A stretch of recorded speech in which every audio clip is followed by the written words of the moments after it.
There will always be a place for methodically marching the ball downfield. But when you can pick it up in big chunks and strike like that, have explosive plays, that's often the difference in winning and losing. Those types of plays that can knock a defense off. And no escaping this time as he'll go down. They got him for a sack. Terrell Suggs coming hard on the blitz. He dumps him for a loss of 8. Well, that play was the very definition of fast, quick, and in a hurry. Suddenly, he was there. Yeah, blink of an eye. That happened fast and a big sack. And the reinforcements come in as they're going to stop him behind the line. They'll wind up losing 3. And now it's 3rd down. Good opening quarter for him. Remember, he had the sack earlier. Now a tackle for loss, another tackle for loss. He's really making it tough on the play call, though, isn't he? Because it's one thing to try and adjust when a guy's disrupting your running game. But when he's messing up your passing game as well, they may have to devote at least a second guy to him to try and keep him away from their plays. Well, we quit counting yardage on that one, didn't we? That was truly 3rd and a mile, wasn't it? It was. I thought they might just go underneath, but they didn't. They wanted to get the first down there. Yeah, they tried to pick up the huge chunk unsuccessfully. I'm with you. I would have tried to take some yardage just to gain some field position.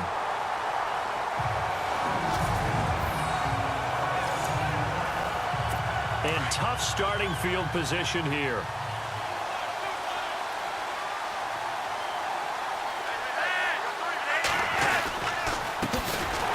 The first carry for Alex Collins. And he'll be taken down for a loss back at the 3. They'll wind up losing 4 yards on the play.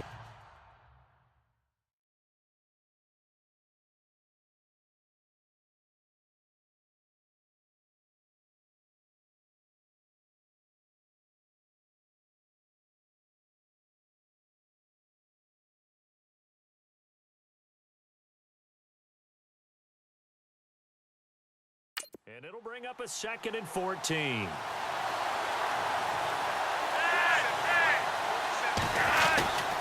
They go again with Collins. And not much there as he gets it up to about the 5-yard line. Only a yard on the gain there, and that'll set up 3rd and 13. Well, if the coaching staff's doing a good job upstairs, they'll file away what they just saw from the defense right there. They sold out to stop that running play. I'd say keep that in mind. They want to try that again. Go play action, hit them over the top. And the athleticism on the spin move allows him to pick up the first before he's brought down. That'll go for a gain of 13, helping big time to get away from that end zone. First down. Well, one unit I know you want to watch is that offensive line. If they keep clearing holes like that, it could be a long night defensively. No doubt about it, because when they are in sync, as we're seeing so far, where that continuity is there, and you can see that they're playing off of each other while controlling the defensive front and linebackers, you're exactly right. It could be a very long night for the defense because someone's going to run for some big yardage. And that's something that's been lacking in Baltimore's running game the last few seasons, the ability to really... Second quarter now. Brandon Gaudin, Charles Davis with you. It's the Ravens who have the football, and they're on the move here. They've got it 1st and 10. And again, it's Collins. No dice this go-around. He's hit behind the line and taken down. That's going to go as a loss of 2, and it'll be 2nd down. Well, sometimes a tough game to figure out. One play he looks so good, and then the next play so bad, going backwards. Yeah, in a span of 2 plays, you go from hero to GOAT, right, to use one of the cliches. But I think what often happens is you have a big run, and sometimes you try and do too much with your next one. A break from the ground game here. Flacco. And Watson has it right side. And he'll be brought down at the 48-yard line. 4 yards on the completion, and it sets up a 3rd down. I think it's okay there. They didn't get a whole lot on that play, but it's nice to have a safety valve that's built like this guy. Big target, guy you can spot pretty easily. Put it on him when your other targets aren't open. They'll run it now out of the gun. No gain there on the play, and that's going to leave them with a 4th down. I know in most cases people think you throw the ball in this situation, and when they ran, it almost felt like a little bit of a surrender, maybe a give up. But I don't know if that's really the case. They might have been probing a little bit, checking the defense and filing it away for later. They might have something working later on. That'll go in the books as just a 16-yard punt. And it'll be Packer football here. 1st down and 10. I want to give a hat tip real quick, Charles, to J.J. Watt before the possession switches here. Walter Payton, NFL Man of the Year, and they totaled up how much he helped raise for hurricane relief, $37 million. Incredible. Hurricane Harvey, which really hit the Houston area in a big way, and his original goal was $200,000. So congratulations to J.J. Watt and all the people who participated. And Greg Olsen of the Panthers, Benjamin Watson of the Ravens, both tight ends, also nominated and finalists for the most prestigious award as determined by the NFL, the Walter Payton Man of the Year Award. A reminder, coming up at halftime, we'll check in with Larry Ridley for highlights and analysis of our first half of play. Not too many highlights yet, at least in terms of scoring plays, that is. Yeah, but hang in there. We might get something these last 2 minutes. They'll get to the line here, but remember, it's also third down. On third down, they go Montgomery. Now the defense going to use the first of their timeouts. So as they take it over, we step aside. The defense, they got a little bit of a breather. Now they're back and set as we resume play. On now is the Packers punter, as he'll kick it away for the second time. They're going to try and throw. It's caught. Jones. And the fake will work. He's going to have a first down. It's a big play that time on the fake punt. And on fourth down, they're able to convert and move the sticks. Okay, that was a fake punt, and it was successful throwing the football. I know you threw the football in your past off of a fake. Yeah, but unsuccessful back in my high school days. Old Tim Jones dropped it, hit him right in the numbers. But I'll tell you what, these guys, they love this opportunity, don't they? A chance to get involved. They certainly do, and many of them were quarterbacks or big-time players when they were in high school and college. So to get back doing what they did before, always fun. On second down, here's Rodgers. And he can't get rid of it. He's taken down. Terrell Suggs in there to get him for his second sack of the night.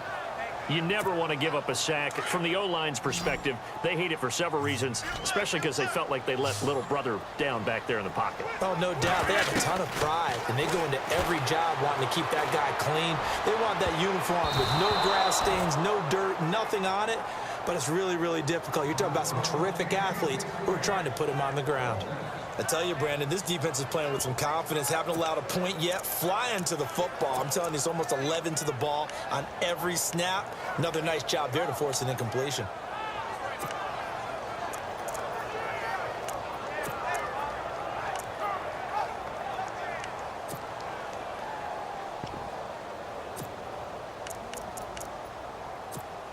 On now is the Packers punter. On presumably to punt, though he did complete a pass earlier.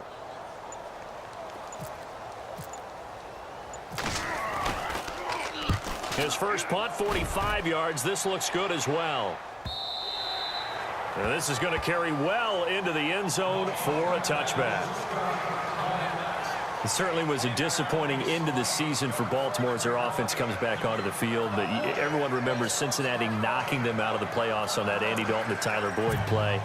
They finished 9-7. The interesting thing was they had a plus 92 points differential, which was fourth best in the AFC. So that tells me, and we saw it throughout the season, they were back to playing Baltimore Ravens defense. And that really helped their offense out in a big way.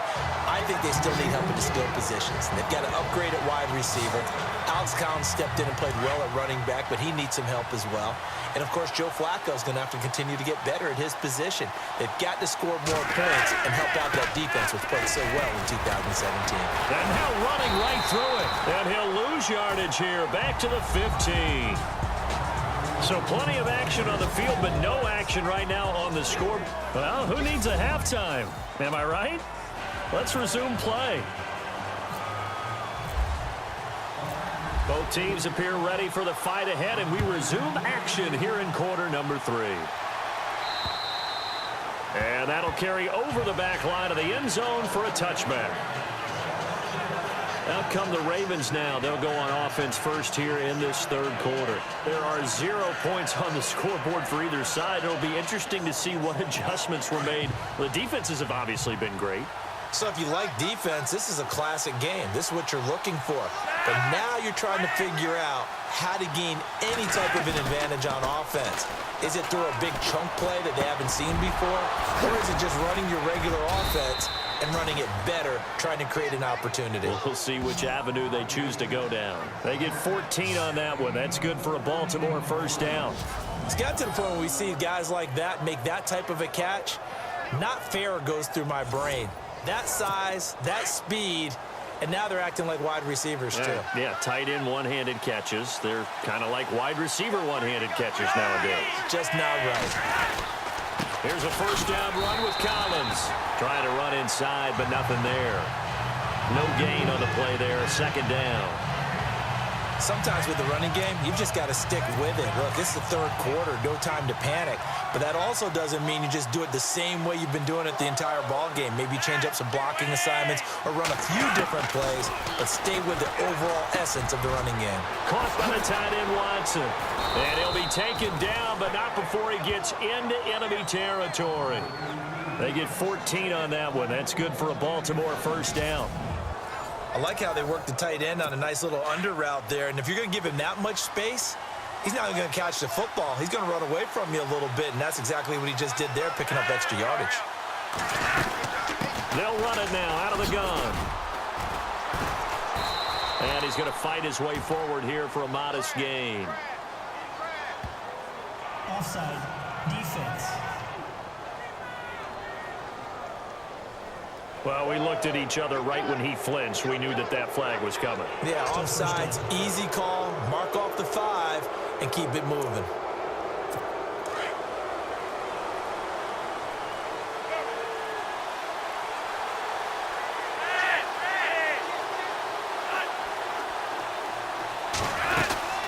They'll run it now out of the gun. And able to push his way forward here for a good little gain. 4 yards on the pickup. It'll be second down. Well, they're hoping that the second half is better for him than the first half. They've got to find a way to get him going. He's a big part of their offense.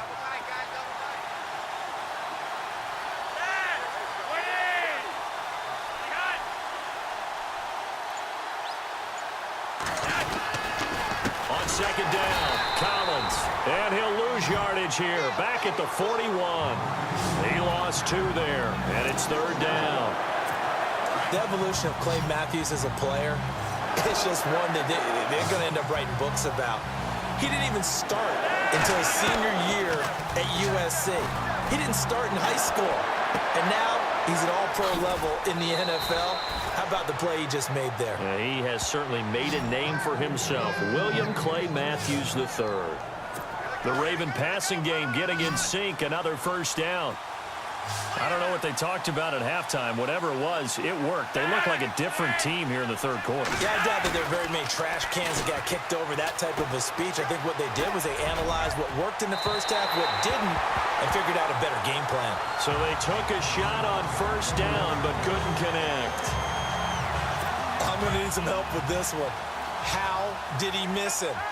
Wide open in the end zone. He's not hurried. He's not hit. And somehow, incomplete? Yeah. What happened? During film study, that's one where he's just going to shake his head, not be able to believe it. 6 points go by the wayside on that one. Back-to-back stops make it 3rd and 10. Nice job there defensively to clamp down because really they've been on their heels this drive. Agreed, and they really needed that one for confidence. Possibly a turning point. Big play coming. This is 3rd and long.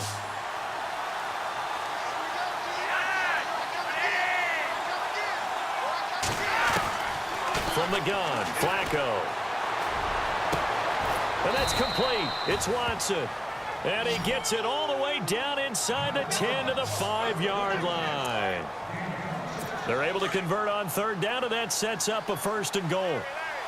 And in a lot of ways, that catch is expected. Red zone presence, and that one was realized there. You've got to find your tight end in that situation. And he goes backwards on this one, losing yardage to the 7. It's a loss of 2 there, bringing up 2nd down. So statistically, both of these offenses having a rough time getting a running game going. But, boy, what a nice play there defensively. Tackling him behind the line, but you're right. You look at the numbers. Neither side looks on track in the ground game. And he'll work his way closer to the goal line as he's got 5 down to the 3. Now, what's the thinking here? Because a touchdown would be nice, but you've ensured yourself a chance at 3 in the lead, so how worried are you about the 6? You're not very worried about it if you're confident in your... And he'll get in. Touchdown, Baltimore. Alex Collins, a 3-yard touchdown run. And the Ravens are in for 6. So we have a score to report after all. How about this? Whoa. Stop the press. Yeah, I know. I just broke broadcasting 101. I cut in on my play-by-play guy. But think about it this way. Marvin, our crack researcher, just handed us a note. We haven't had a scoreless tie in the NFL since 1943. 43. And we will not have history here in this one, partner. Our first points of the game come in the 4th quarter. I don't think that either one of us saw this game unfolding this way when it all began. No, absolutely not. But, hey, now it's still just a 1-score game, so don't go anywhere. A lot more to play for.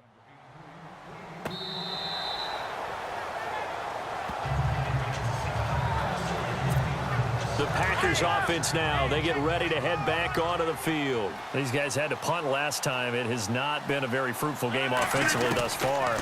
They haven't even made a trip to the red zone. And I know that everyone's going crazy on that sideline because that drives you berserk to come off the field, not really move the ball well. As you said, not even get to the red zone, let alone, not even put points on the board. They've got to just take a deep breath, relax, try to figure out what is working, and call more of that. That's complete to his tight end. This is Lance Kendricks. A gain of 32 that time. Time for a break. So it's Packer football here as we welcome you back. And let's see what they've come up with offensively after having time to talk it over. On 1st and 10, here's Rodgers. Flushed out right. And he can't get a throw off. He's taken down. What a huge play at this point in the game. Rodgers in control as he hurries his guys to the line. They'll look to throw. And he can't get a throw away. He's taken down. The amount of sacks that they've absorbed in this game is absolutely extraordinary. Let's just face it. This offensive line, flat out, cannot handle this pass rush. It's been demonstrated time and time again. Back to throw. He's going to let it fly. And touchdown, Packers. Randall Cobb, 38 yards. And the Packers are within an extra point of tying this thing up. Well, the hard part's done. Now they just need to split the posts, tie it up, but then their defense is going to have to hold up to send it to overtime. Yeah, no matter what. I know there's an inclination in it when you have momentum to go for 2 here, but if you miss it, you don't give your defense a chance at all. Plus, it's been a good game. I want to see overtime. I'm selfish. You obviously don't have a flight to catch. Tomorrow.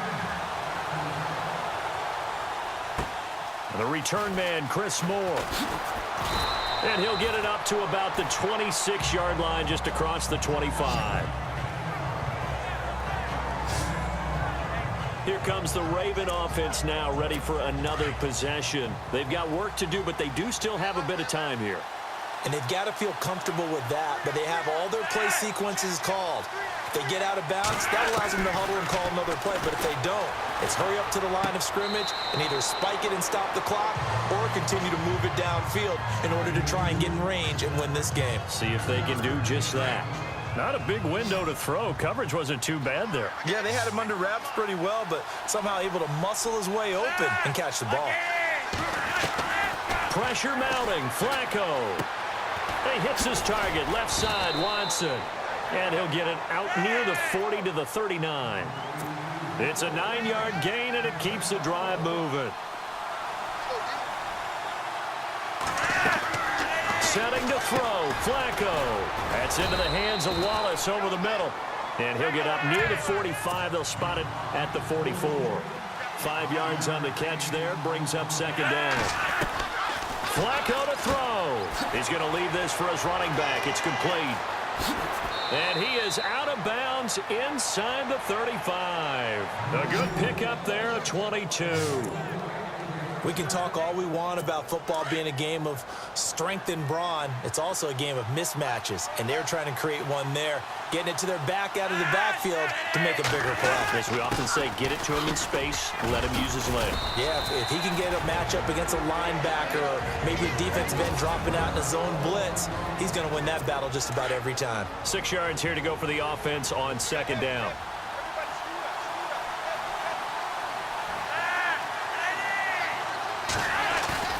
Flacco. Oh, no, he lost the football. And the Packers pick it up. And they take possession of the football and have it at the 36-yard line.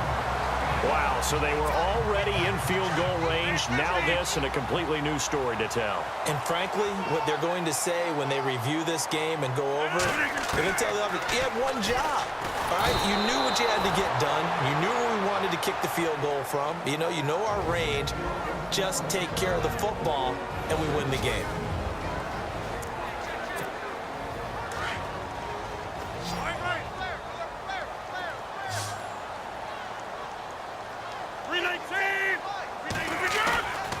Rodgers to throw. And he can't get a throw off. He's taken down. What a huge play at this point in the game. Rodgers now, after the sack, he'll lead the pack up on 3rd and long.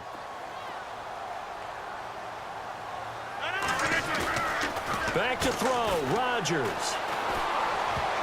And he can't quite pick it. No interception so far. That probably should have been their first, but at least it's 4th down. So he's unable to complete it there, and just not the game that you would expect from him. He's been off the mark, really starting. And look at this, another fake. And Jones has it over the middle. But they're going to wrap him up as he'll go down well short of a first. It'll be a gain of 24 on the play. So it's up now to one of the most accurate kickers in NFL history, Justin Tucker. This from long, very long range. And this is good from 57 yards out. That was bombs away right there. And, Charles, you talk about a big kick under pressure in the 4th quarter. That wasn't like a 33-yarder. That was a long-distance kick. Brandon, it shows you the faith that this coaching staff has in their kicker. You're right. If this goes wrong, you're going to give up the ball near midfield. But that was an absolute rainmaker, and it's going to give them a late lead.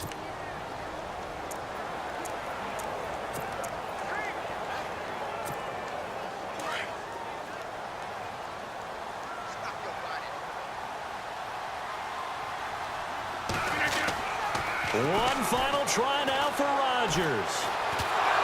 Now look out, Rodgers lost the football, and it's picked up by the Ravens. And his guys will take over at the 25-yard line. Well, Charles, the forecast called for rain throughout the entire game, and